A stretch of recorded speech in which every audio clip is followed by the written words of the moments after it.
नमस्कार मित्रांनो, मुरंबा या मालिकेच्या पुढील भागामध्ये आपण पाहणार आहोत. सर्वजण हे आपले सर्व बॅग घेऊन गार्डनमध्ये जाऊन बसलेले असतात. तेव्हा रमाही त्या ठिकाणी येते आणि ती सर्वांना हात जोडून विनंती करू लागते, तुम्ही माझ्यासोबत घरी चला. त्यावेळेस इरावती बोलते, आम्ही रस्त्यावर बसून खाऊ झोपू, परंतु तुझ्या छत्राच्या आयाखाली आम्ही कुठेही येणार नाहीत.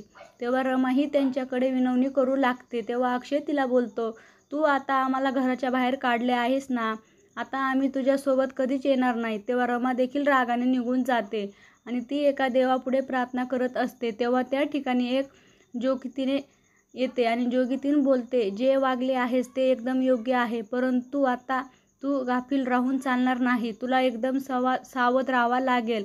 आतापर्यंत जे झाले ते फक्त नांदी होती, आता खरी परीक्षा तर तुझी आज रात्री होणार आहे. वाईट शक्ती तुझ्या मार्गावर आहे, तू सावध राहा. असे बोलून ती जोगती निघून जाते. तेव्हा रमाही विचार करते, आता माझ्यावर नवीन संकट कुठले येणार आहे आणि मी कशा प्रकारे त्याचा प्रतिकार करू, असा ते विचार करू लागते. आता पुढे येणाऱ्या भागामध्ये जोगतीचे शब्द खरे होणार का आणि रमावर नवीन संकट येणार का, हे पाहणे अतिशय रंजक ठरणार आहे. मुरंबा या मालिकेचे सर्व अपडेट पाहण्यासाठी आमचे चॅनल लाईक करा, शेअर करा आणि सबस्क्राईब करायला विसरू नका. धन्यवाद.